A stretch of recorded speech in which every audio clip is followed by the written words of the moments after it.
Surgical strike के रूप में बालू का डोरीगंज छपरा में पूरा घेराबंदी हुआ है। 3000 ट्रक के लगभग 15 लाख CFT के लगभग बालू जब्त हुआ।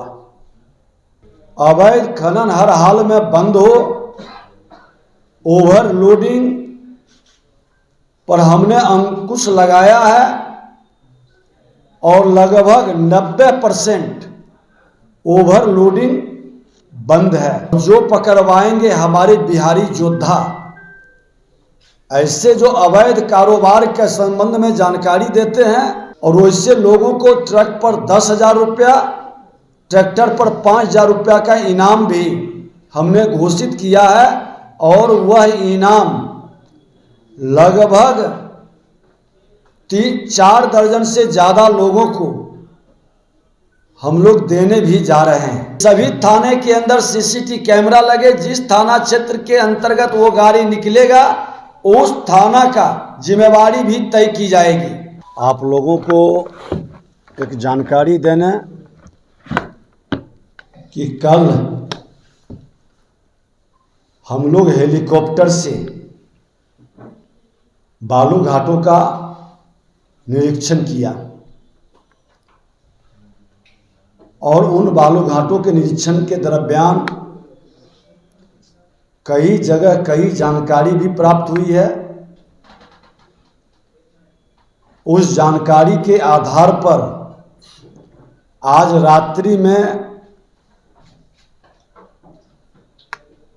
सर्जिकल स्ट्राइक के रूप में बालू का डोरीगंज छपरा में पूरा घेराबंदी हुआ है। 3000 ट्रक के लगभग 15 लाख CFT के लगभग बालू जब्त हुआ। ये बड़ा सर्जिकल स्ट्राइक है। वहीं पर 4 ट्रक, 6 ट्रैक्टर, JCB, लोडर, कुछ लोग भी गिरफ्तार हुए हैं। ऑपरेशन चल रहा है। हमारा मकसद है कि अवैध खनन, ये सारे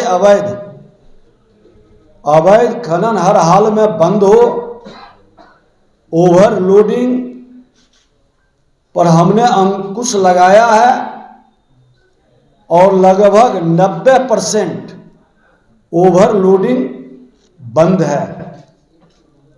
जो बंदोबस्तधारी जनून काम कर रहे हैं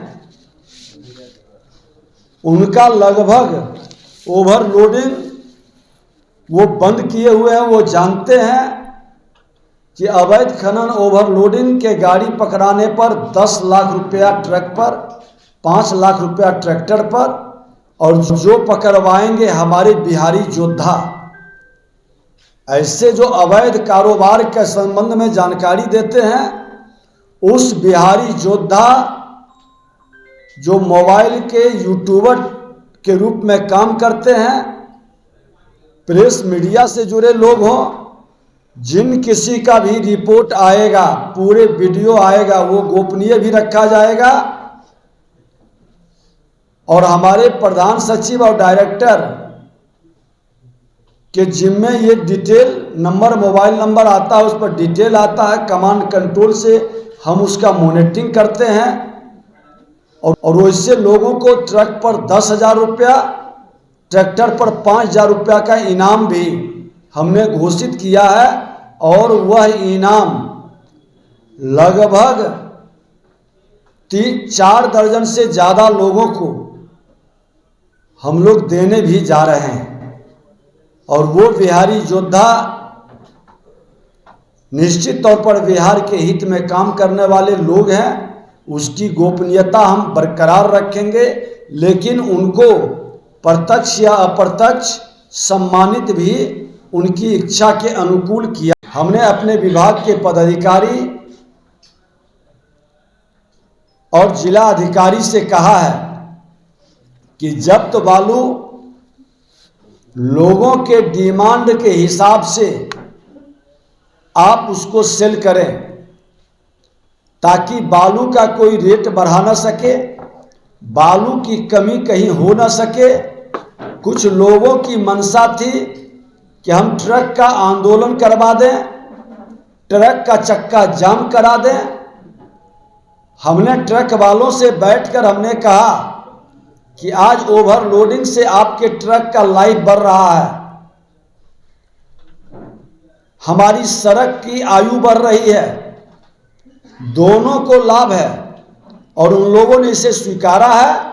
ट्रक मालिक को हमने 5% का ग्रेस भी दिया है कि 5% तक अगर जो उसका डिफरेंस रहेगा तो उस पर कोई गाड़ी को जब्त करके अंदर नहीं करेगा। उन लोगों का कहना था कि 5% का जो राजस्व होता है वो हम पहले ही जमा कर देते हैं। 1000 करोड़ के लगभग सरकार को उससे लाभ होगा। हमने कहा कि आपकी मर्जी है, लेकिन भींगा बालू पर उनकी आपत्ति थी। हमने कहा कि भींगा बालू जो बंदोबस्तधारी लोड करेंगे उस पर भी फाइन होगा ट्रक वालों के साथ साथ। और राज्य सरकार द्वारा बालू मित्र जब्त बालू की बिक्री के संदर्भ में बालू की ऑनलाइन बिक्री के प्रस्ताव को हमने मंजूरी दे दिया है। इसे निष्पादित करने में जल्द ही शुरू हो जाएगा और हमारे बालू मित्र नामक समर्पित वेब पोर्टल का परिचालन भी शुरू हो जाएगा। इससे समान मानक मूल्य पर बालू की आपूर्ति की जाएगी और इस तरह से भोजपुर, पटना ये जिले के अंदर भी कई ऐसे अवैध कारोबारी को भी हम लोग चिन्हित किए हैं और जीरो टॉलरेंस का स्पष्ट संदेश हमने दिया है। बार बार आप लोगों के माध्यम से उन्हें सुधरने का हमने अवसर दिया, लेकिन बहुत लोग तो सुधर गए, लेकिन कुछ लोगों की आदत नहीं सुधरी है। तो अब सरकार उस पर सख्त कार्रवाई करेगी, कड़ी कार्रवाई करेगी। और हमने कहा है कि जो पदाधिकारी गलत तरीके से माफियाओं के साथ मिलकर सरकार के राजस्व को नुकसान पहुंचाएंगे, वैसे लोग बख्शे नहीं जाएंगे। वैसे लोग भी चिन्हित हो रहे हैं। अभी तक हमारे पास पीला बालू का 463 घाट, उजला बालू का 523 घाट और नीलामी जो हुआ है वो बहुत कम संख्या में है। संचालित अभी 193 घाट है। हमने जिलाधिकारी से कहा है कि जब तक अवैध बालू का खनन करेंगे, इनकी बंदोबस्ती नीलामी ये नहीं ले पाएंगे। इसलिए पूरे शक्ति के साथ अवैध खनन पर रोक लगाएं। पटना जिला के अंदर अरवल, पटना और भोजपुर ये ट्रैक्टर से बालू का, औरंगाबाद के अंदर भी, कैमूर के अंदर भी ये ट्रक वाले तो बंद करीब करीब हुए हैं, लेकिन ट्रैक्टर वाले बिना नंबर प्लेट के चल रहा है। जिस थाने के तहत ये गाड़ी पार करेगी, और हमने प्रधान सचिव से, मुख्य सचिव से और डीजीपी से भी एक बैठक करने जा रहे हैं और आग्रह करेंगे कि सभी थाने के अंदर सीसीटीवी कैमरा लगे। जिस थाना क्षेत्र के अंतर्गत वो गाड़ी निकलेगा उस थाना का जिम्मेवारी भी तय की जाएगी। बिना थाना प्रभारी के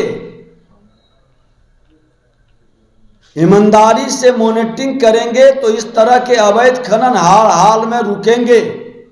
और थाना प्रभारी का जिस क्षेत्र से ये गुजरते हैं उनकी जिम्मेवारी है कि अवैध खनन को रोकने के लिए ईमानदारी से पहल करें। और अगर जो उनकी लापरवाही, कर्तव्यहीनता सामने आती है तो वैसे थाना प्रभारी के संपत्ति की जांच भी करावेंगे। और अभी तक के 5 लोग धराए हैं। वहां पर आंदोलन भी कुछ लोग कर रहे हैं गाड़ी को छुड़ाने का। ये पूरे अवैध तरीके से है। प्रशासन पूरी तरह से चुस्त और दुरुस्त है। और देखिए कि सबसे बड़ी दिक्कत होती है कि जिस क्षेत्र में बालू का अवैध खनन होता है वहाँ के लोग बच्चों को और औरत को आगे निकालते हैं। अब पूरे गांव उस तरह से, तो उसकी भी हम लोग रणनीति अब बना रहे हैं, बाद में उसका खुलासा करेंगे। सवाल ये है सर कि 30,000 ट्रक 15 लाख सीएफटी बालू पकड़ना सर एक बड़ी उपलब्धि है। क्या मानते हैं सर विभाग की अनदेखी रही, पुलिस प्रशासन की अनदेखी रही, जिन्होंने इस तरह के काम को करने की छूट दी? विभाग की अनदेखी रहती तो आपको जानकारी हो कि 100 करोड़ के लगभग विभाग फाइन करके पकड़ चुका। और आपने देखा है कि भागलपुर हो, लखीसराय हो, कई जिले के अंदर कई ट्रक पकड़ाया है। खनन में कहीं न कहीं उदासीनता और लापरवाही, क्योंकि खनन पदाधिकारी अकेले जाकर के पकड़ नहीं पाते हैं जब तक पुलिस का पूरी सहयोग नहीं मिले। और किसी क्षेत्र में सहयोग की कमी के कारण इस तरह के अवैध धंधे बढ़ते हैं। वैसे थाना प्रभारी जिस क्षेत्र में पकड़ाया है, निश्चित तौर पर उसकी जिम्मेदारी तय की जाएगी।